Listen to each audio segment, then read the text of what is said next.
संतान सप्तमी व्रत भाद्रपद मास भादों की शुक्ल पक्ष की सप्तमी तिथि के दिन की जाती है।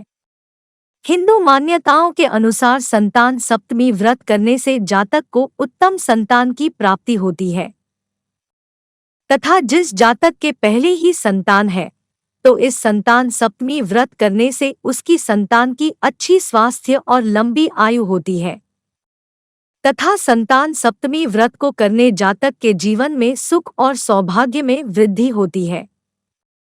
संतान सप्तमी व्रत कथा। हिंदू धर्मग्रंथों के अनुसार एक बार भगवान श्री कृष्ण ने युधिष्ठिर को संतान सप्तमी के व्रत की कथा सुनाते हुए कहा कि यह व्रत योग्य संतान प्रदान करने वाला, उसकी रक्षा करने वाला और उसके दुखों का नाश करने वाला है। ऋषि लोमेश ने इस व्रत के विधान को माँ देवकी को बताया था। भगवान श्री कृष्ण ने युधिष्ठिर को संतान सप्तमी की व्रत कथा सुनाते हुए कहा है, धर्मराज, मैं आपको संतान सप्तमी के व्रत की कथा सुनाता हूँ, आप ध्यान से सुनिए। बहुत समय पहले अयोध्या नगरी पर राजा नहुष का राज था। वो बहुत ही प्रतापी और न्यायप्रिय राजा थे। उनकी रानी चंद्रमुखी बहुत ही सुंदर, सुशील और धर्मपरायण स्त्री थी। उनके राज्य में एक विष्णुदत्त नाम का ब्राह्मण अपनी भार्या रूपवती के साथ निवास करता था। रानी चंद्रमुखी और ब्राह्मणी रूपवती में बहुत अनुराग था। वो दोनों काफी समय एक दूसरे साथ बिताती थी। एक दिन वो दोनों सरयू नदी में स्नान करने के लिए गई। उस दिन संतान सप्तमी थी। उन्होंने देखा कि स्त्रियां वहां पर स्नान करके वहीं माता पार्वती और भगवान शिव की प्रतिमा बनाकर विधि विधान के साथ उनकी पूजा अर्चना कर रही थी।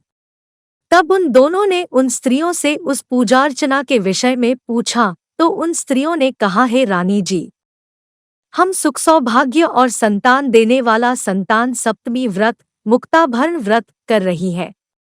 इसमें हम भगवान शिव और माता पार्वती की पूजा अर्चना करके भगवान शिव को धागा बांधकर जीवन भर यह व्रत करने का संकल्प कर रही है। इस प्रकार उन स्त्रियों ने उनको उस व्रत की विधि के विषय में बताया। उन स्त्रियों से उस संतान देने वाले व्रत के विषय में जानकर उन दोनों ने भी भगवान शिव को धागा बांधकर जीवन भर उस व्रत को करने का संकल्प कर लिया। परंतु दुर्भाग्यवश वो दोनों ही संकल्पित व्रत करना भूल गई। परिणाम स्वरूप मरने के बाद उन्हें कुयोनियों में जन्म लेना पड़ा। उन विभिन्न योनियों में दुख भोगकर एक बार फिर उन्हें मनुष्य योनि प्राप्त हुई। इस जन्म में रानी चंद्रमुखी ने राजकुमारी ईश्वरी के रूप में जन्म लिया और उनका विवाह मथुरा के राजा पृथ्वीनाथ के साथ हुआ और ब्राह्मणी रूपवती ने भूषणा के रूप में एक ब्राह्मण परिवार में जन्म लिया और उसका विवाह मथुरा के राजपुरोहित अग्निमुखी के साथ हुआ। पूर्व जन्म की ही भांति इस जन्म में भी उन दोनों में बहुत प्रेम था। पूर्व जन्म में संकल्पित व्रत न करने के कारण इस जन्म में रानी को संतान सुख प्राप्त नहीं हो सका। उसने एक मूक बधिर बालक को जन्म दिया और वो भी अल्पायु में ही मृत्यु को प्राप्त हो गया।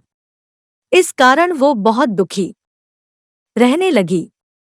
उधर सौभाग्यवश ब्राह्मणी भूषणा को उस व्रत का स्मरण रहा और उसने इस जन्म में उस व्रत का पालन किया, जिसके फलस्वरूप उसको 8 पुत्रों की प्राप्ति हुई।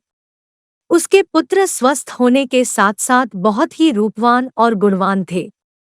जब भूषणा को अपनी सखी रानी ईश्वरी के मूकबधिर पुत्र की मृत्यु का पता चला तो वो रानी को सहानुभूति देने के लिए उससे मिलने गई। पुत्र की मृत्यु के शोक के कारण रानी के हृदय में अपनी सहेली भूषणा के प्रति ईर्ष्या उत्पन्न हो गई। रानी ईश्वरी ने भूषणा के पुत्रों को मारने की इच्छा से उन्हें भोजन के लिए बुलाया और उन्हें भोजन में विष देकर मारने का प्रयास किया, किंतु उस व्रत के प्रभाव से भूषणा के पुत्रों पर उस विष का कोई प्रभाव नहीं हुआ।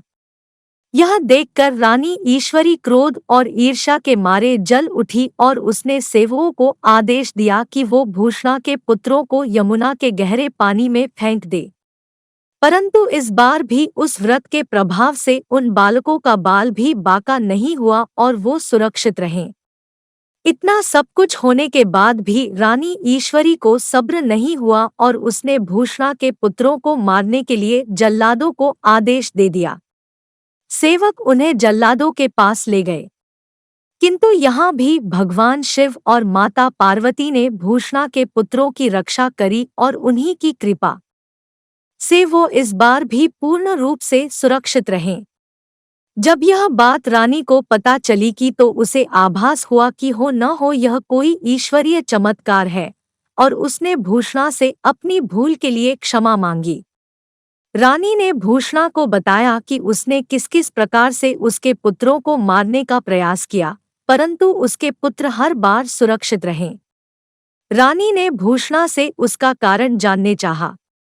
तब भूषणा ने रानी को पूर्वजन्म के उस व्रत का स्मरण कराया और उसे बताया कि वो दोनों पूर्वजन्म में सहेलियां थी और उन्होंने मुक्ताभरण व्रत का संकल्प लिया था, परंतु वो उसे करना भूल गई थी। किंतु इस जन्म में मैंने उस संकल्प को पूर्ण किया और मुक्ताभरण व्रत का पालन किया।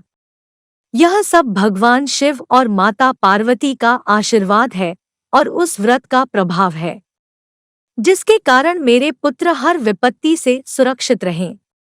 भूषणा से यह सब कुछ जानकर रानी ईश्वरी को भी उस व्रत का स्मरण हो आया और रानी ने विधि विधान के साथ मुक्ताभरण व्रत करना प्रारंभ कर दिया।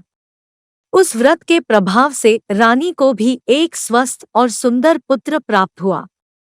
तभी से स्त्रियां संतान प्राप्ति और उनकी रक्षा के लिए यह संतान सप्तमी व्रत, मुक्ताभरण व्रत करती है।